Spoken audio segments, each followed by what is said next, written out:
Folks, I'm really looking forward to this review today. I've had this knife for several months now. There's just been an aesthetic, desire. I'm like, man, I want to see this knife. I want to play with it. I want to get my hands on it, get a feel for it, and then give you my feeling about the Tops Tex Creek XL.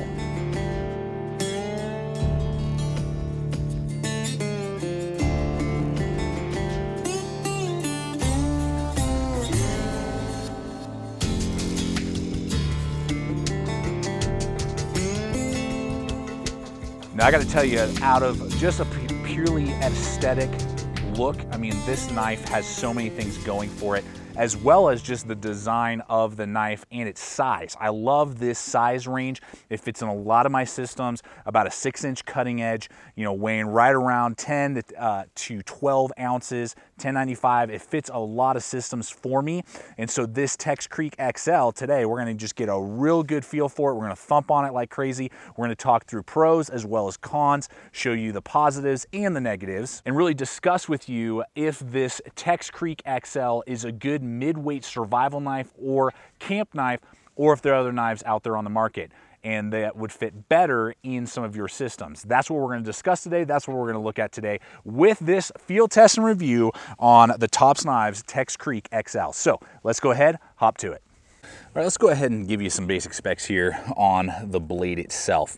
Now, the overall length is going to be 11.125 inches long, and the blade length from the handle to the tip is going to be 6.125 inches long, with about 6 inches even of actual cutting edge. The spine thickness is going to be 0.19, so just a hair over 3/16, which is going to make this thing super stout with its 1095 high carbon steel. Now, it does have that great clip point Bowie design with about a 2.5-inch clip there. It is unsharpened with that swedge, and then you are going to have that awesome drop point, huge amount of belly. Now, some people have been saying that this is a hollow grind, not only from what I've seen with my own measurements, but also when you check out most sites, it says a saber grind or a flat grind. So this has, in my opinion, a saber grind, high saber grind, and is going to weigh in at 9.5 ounces overall weight, and then with the sheath, you're looking at just under a pound. The last part is this black river wash that Tops does. I love it. It's a great coating that they do. It's very tough and durable,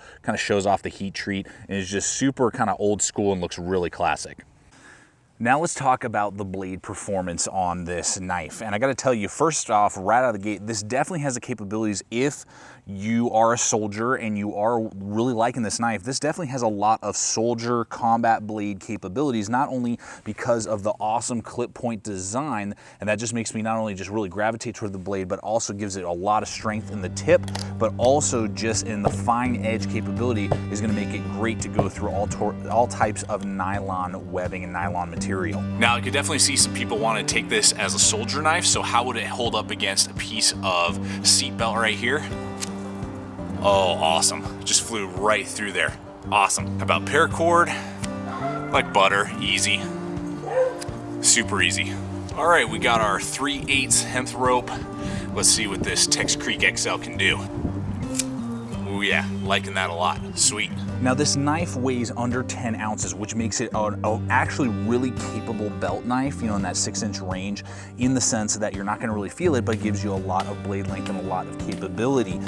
The downside is that this isn't gonna be a heavy chopper at all. This is just gonna do very light limb clearing, and you're really not gonna get any capability in the sense of heavy chopping of, larger, either thick branches or small trees. But what this is lacking in chopping weight and capability in chopping, this is a heavy duty splitter. You can absolutely do heavy duty splitting, and that's really if you need to get through larger logs in what you would normally be chopping. You can side split the heck out of this with this knife, as well as heavy batoning. As long as the knife can span it, it's definitely going to be able to handle it with that 0.19 thickness, and that clip is rather thick, so it's not horrible on your batoning stick that you may be hitting, but this is a very tough, durable knife and can definitely get that side splitting and batoning done for you.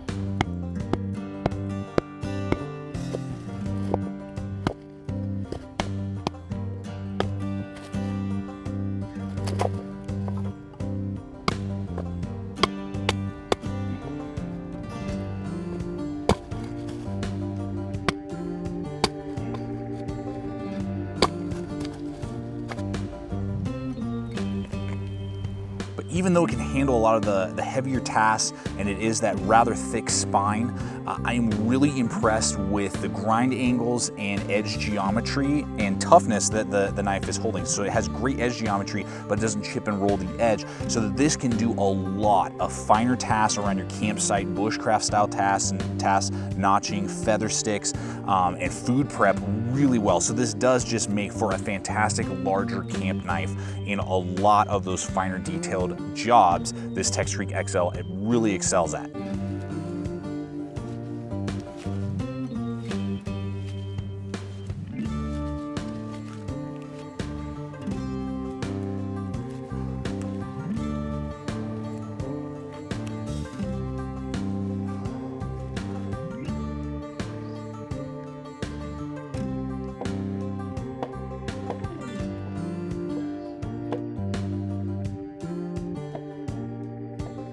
So I gotta tell you guys, this is a really impressive midweight knife, not only for combat applications, I believe, but also for campsite, camping applications, or lightweight survival. This has a lot going for this knife and this whole blade system.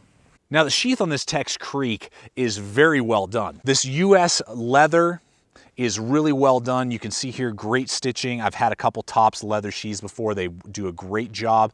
Dual stitched, no drainage hole out the bottom. I would have liked to see that. That would have been a little extra help, but very easily to mold, and this is very secure. You can see there, this thing not falling out. We got a giant belt loop here, good stitching on that belt loop, and rides rather low, so this isn't gonna be digging up into your ribs. So that is all good.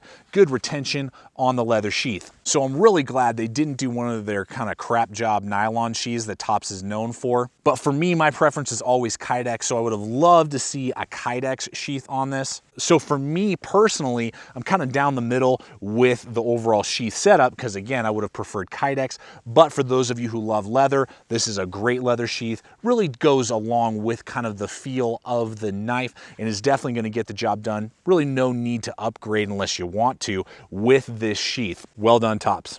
So here's the deal with the handle. Now this is a very high polish micarta, looks really cool, goes great with the black river wash coating.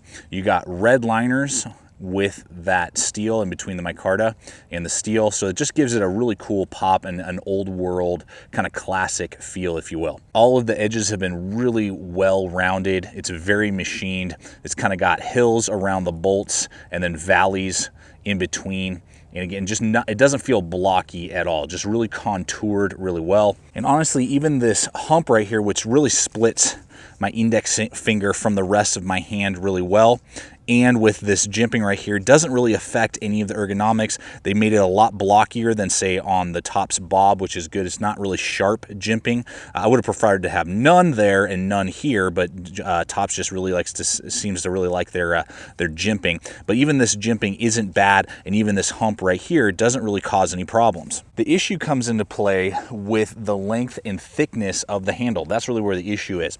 From front to back, the handle's only 5 inches long. And for a knife of this size, I feel like it's a little bit on the short side. I would like to see it about 5 1/4 minimum, 5 1/2 to play it safe. Would have given us a little bit more real estate. You can see here with my large size hands, I've got about 3/4 of an inch, maybe a little bit more, maybe an inch sticking off the back, which isn't bad. But again, just to have that real estate is always a good thing. It's always better to have a little bit more of a handle than a little bit less of a handle, in my opinion. The other part that really affects a lot of the grip is the thinness of the handles. Because of how narrow the handle is from top to bottom, the thickness being at 0.63 is actually quite thin, so it kind of feels like you're holding a pencil. So the problem really isn't in any hot spots or uncomfortability in that way. It just feels rather narrow and just small in the hand. It doesn't fill out your hand as well as a lot of other knives out there on the market, not only from Tops, but other companies as well.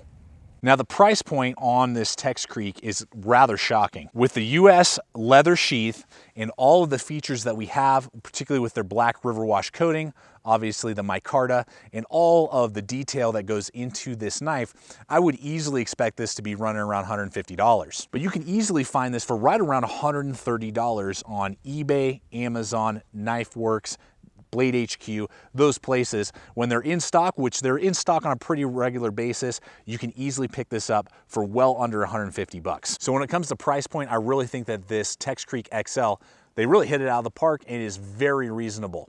Well, it's time to bring this review to a close on the Tex Creek XL.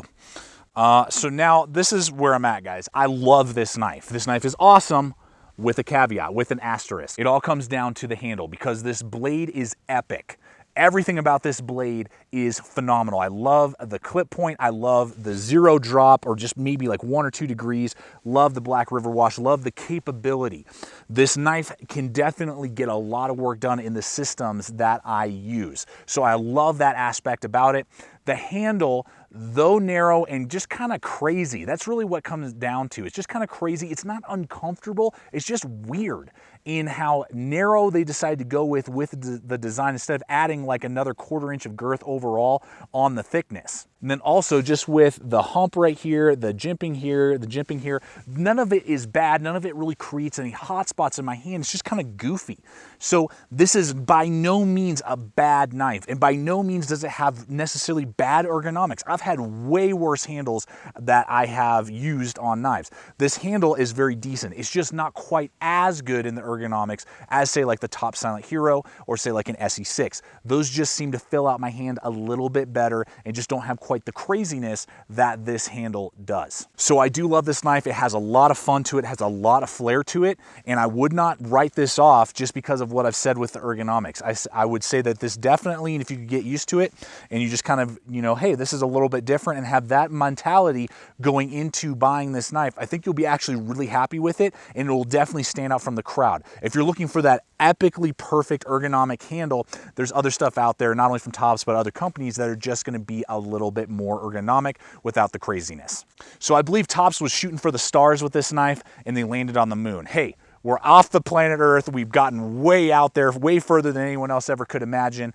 Not quite what we were shooting for necessarily, in the sense of what it could have been. With the right handle ergonomics, this could have been one of the best 6-inch knives I've ever used. And so if there was a different, just more natural ergonomic handle, this would have been like mind-blowing. Sell the rest of the 6-inch knives. This is it. But with that being said, this would not at all be a bad addition to your systems that you're building if a 6-inch knife is in the realm and you like what you see. So guys, thank you so much as always for checking out the channel. Please subscribe, comment, like, share this video. And as always, remember, stay equipped, stay prepared, and we'll see you out there.